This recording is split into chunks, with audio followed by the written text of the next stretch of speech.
बिस्मिल्लाहिर्रहमानिर्रहीम अस्सलाम वालेकुम। अल्लाह ताला से दुआ है कि अल्लाह ताला आपके रिस्क में कुशादगी करे। आज हम बनाने जा रहे हैं आलमंड हग कुकीज़। ये रेसिपी इतने है मज़े ये। की रेसिपी है, मस्ट ट्राई कीजिएगा और बच्चों को तो मस्ट पसंद आने वाले हैं। और अगर आप मेरे चैनल पर न्यू है तो सबसे पहले मेरे चैनल को लाइक शेयर सब्सक्राइब करते जाए, साथ साथ बेल आइकन को भी ज़रूर दबा दिया करें ताकि हर मज़े से मज़ेदार आने वाली वीडियो आपको मिल सके। इसको बनाने के लिए सबसे पहले तो मैंने देसी घी लिया है फॉर हेल्दीनेस के लिए, ठीक है, तो बच्चे खाएंगे तो थोड़ा हेल्दी होना चाहिए, तो इसलिए मैंने क्या किया, इसको थोड़ा हेल्दी करने के लिए देसी घी ले लिया। तकरीबन 2 3 सर्विंग स्पून मैंने देसी घी ले लिया है। 3 to 4 टेबल स्पून जो है वो मैंने शुगर का ले लिया। 3 टेबल स्पून इनफ है। 3 टेबल स्पून मैंने शुगर का ले लिया। थोड़ा भर भर के आपने ले लेनी है ना। ये शुगर जो है वो मैंने ना ग्राइंड कर ली थी, तो ये बिल्कुल ना पाउडर शुगर है, ठीक है। आपने उसको अच्छी तरह से ना विस्क के साथ ना मिक्स कर देना कुछ इस फॉर्म में, ठीक है। 3 से 4 सेकंड आप इस तरह से करेंगे ना तो एक इस तरह से ना एक स्मूथी सी बन जाएगी। तो आपने इस तरह से बना लेनी है स्मूथी आपकी बन गई। उसके बाद हमने इसको 1 कप मैदा ऐड कर देना है। अच्छा, ये जो मैं आपको बताती हूँ कि मेरा जो कप है वो हाफ कप के करीब है, तो इसलिए मैं इसको ना 2 स्कूप इसमें ऐड करती हूँ, तो वो ऑलमोस्ट जो है ना वन कप हो जाता है। ऑलमोस्ट क्या हो जाता है 1 कप, क्योंकि हाफ कप है अगर, तो 2 डालेंगे ना तो बिल्कुल वो ना 1 कप के बराबर हो जाएगा। अच्छा, इसके बाद मैंने क्या किया, इसमें 2 जो है ना वो टीस्पून मैंने इसमें मिल्क पाउडर ऐड किया। अच्छा, आप जो है ना वो 1 टेबल स्पून ले लें, क्योंकि मेरे पास इस टाइम टीस्पून था तो मैंने 2 ऐड कर दिए, तो वो टेबल स्पून के इक्वल हो गए। उसके बाद मैंने इसमें क्या ऐड करना है, वनीला एसेंस ऐड करना है। वनीला एसेंस आप 1 टीस्पून वनीला एसेंस इसमें ऐड कर दें। अच्छा, मिक्सचर जो मैंने वो अच्छे से मिक्स किया है ना, कुछ इस तरह से मुट्ठी बंद कर रही हूँ, तो इस तरह से ना वो एक अच्छा सा पीस मेरे ऊपर आपको नज़र आ रहा होगा, जिस तरह मैं कुछ बताना चाह रही हूँ। इस तरीके से ना वो इकट्ठा हो रहा है जो आटा जो मैंने ना डो थी।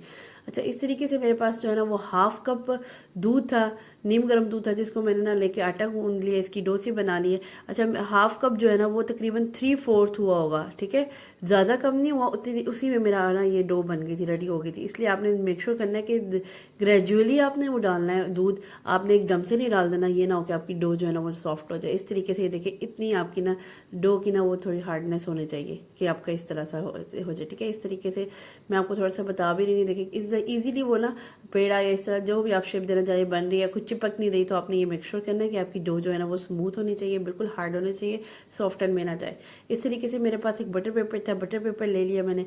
अच्छा, आपके पास बटर पेपर नहीं है तो इट्स ओके, आप ना विदाउट बटर पेपर भी कर सकते हैं, लेकिन आपने नीचे से ना मैदा डस्ट कर देना ताकि आपका जो है ना वो डो नीचे चिपके ना, लेकिन मेक श्योर है, लेकिन चिपकेगी नहीं, लेकिन आपने फिर भी ना ये कर लेना है। हाथों को थोड़ा सा मैंने ग्रीस किया है और बटर पेपर पे ना ऐसे रख दिया। अच्छा, इसीलिए मैंने बटर पेपर ले लिया, कुछ मैं उसके ऊपर भी ना वो जो बेकिंग करूँगी, मतलब जिस पे बेक करूँगी उसके ऊपर भी लगा दूँगी, तो इसलिए मैंने कहा चलो पहले इसके ऊपर से कर लेते हैं, इसकी थोड़ी सी बेल लेती हूँ। अच्छा, बेलना जो है ना वो आपने ज़्यादा नहीं है, मैं थोड़े ना कुकीज़ जो है ना, ये बटर कुकीज़ आलमंड है जो कुकीज़ हैं, ये थोड़े सॉफ्ट बनाना चाह रही थी। मसला ये है क्योंकि बच्चे आराम से ईजिली खा लेते हैं, तो इसलिए मैंने डो जो है ना वो थोड़ी सी थिक भी रखी है, थोड़ी मोटी मोटी रखी है, आपको नज़र आ रही होगी।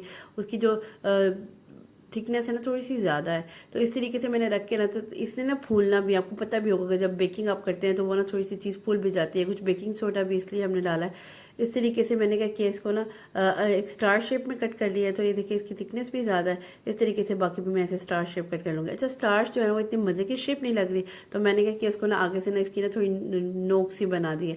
अच्छा, नोक बनाने का एक मकसद भी है, क्योंकि मैंने इसमें आलमंड फिक्स करना है, तो इसके लिए मुझे ना इसकी नोक भी चाहिए, ताकि ना उसने जब इसको मैंने टर्न देना तो मुझे थोड़ा सा ना इसका ना विड्थ भी चाहिए थी, जिसमें मैं इसको ना टर्न करूँ। आगे आगे आपको पता चलेगा, आपको समझ आ जाएगी मैं आपको क्या कह रही हूँ। इस तरीके से मैंने ना इसकी ना शेप और अच्छी कर दी है।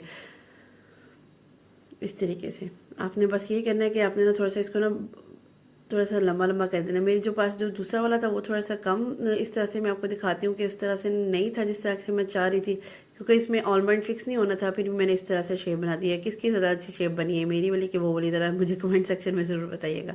इस तरीके से मैं इसको थोड़ा सा इस तरह से नोक बना के ना उसको थोड़ा सा फ्लैट भी कर रही हूँ।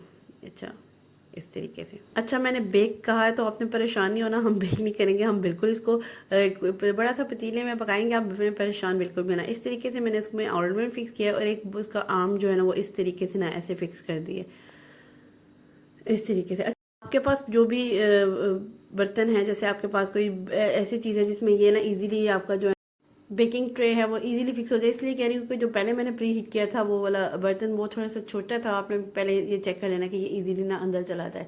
नीचे आपने कोई स्टैंड रख लेना, कि मैं आपको थोड़ा सा दिखाती हूँ। मैंने प्री हीट कर लिया था कि मेरे पास एक बड़े साइज़ का पतीला था, उसको मैंने प्री हीट कर दिया।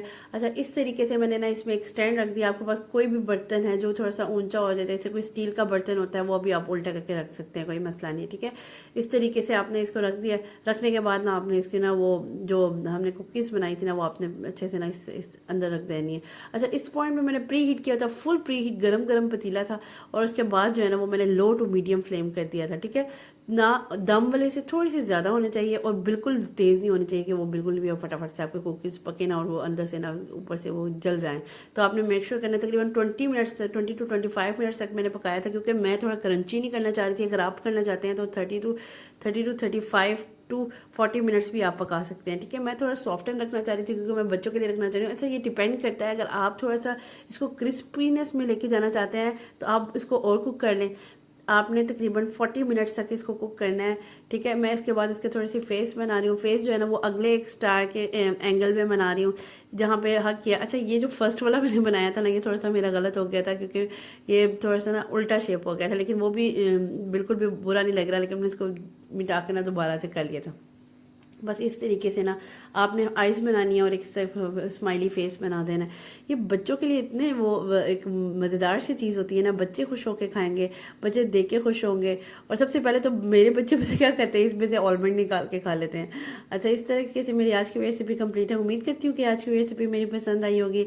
अगर आपको मेरी रेसिपीज़ पसंद आती हैं, इस तरीके से मैं आपको एक दफ़ा ज़रा करीब करके भी दिखा देती हूँ। इस तरीके से ये जो ऑलमंड वाला बाजू था, उसके बिल्कुल साथ वाला जो एंगल था, उस पर मैंने ये इस तरह से आइज़ बनाई टूथपिक स्टिक से, और साथ ही साथ आइज़ बनाने के बाद ना एक स्माइली सा इस तरह से फेस बना दिया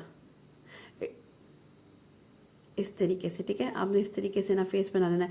अच्छा, ये मैं ना थोड़ा सा कुकीज़ अभी ठंडे नहीं हुए थे, तो आपने मेक श्योर करना है जब चॉकलेट लगा रहे हैं ना तो गरम गरम पे लगाए तो वो इजीली ना आपकी लग भी जाएगी, वरना आपकी चॉकलेट जो है ना वो लगेगी नहीं, तो वो ना उतरती जाएगी बार बार। इसलिए आपने ना गरम गरम कुकीज़ पे लगानी है। देखिए जी, आज की रेसिपी मेरी कंप्लीट है। उम्मीद करती हूँ कि आपकी रेसिपी मेरी आपको पसंद आई होगी। कुछ आपको चेक करके भी दिखाते हैं इसकी जो टेक्सचर, ये देखिए थोड़ा सा इसका टेक्सचर सॉफ्ट है।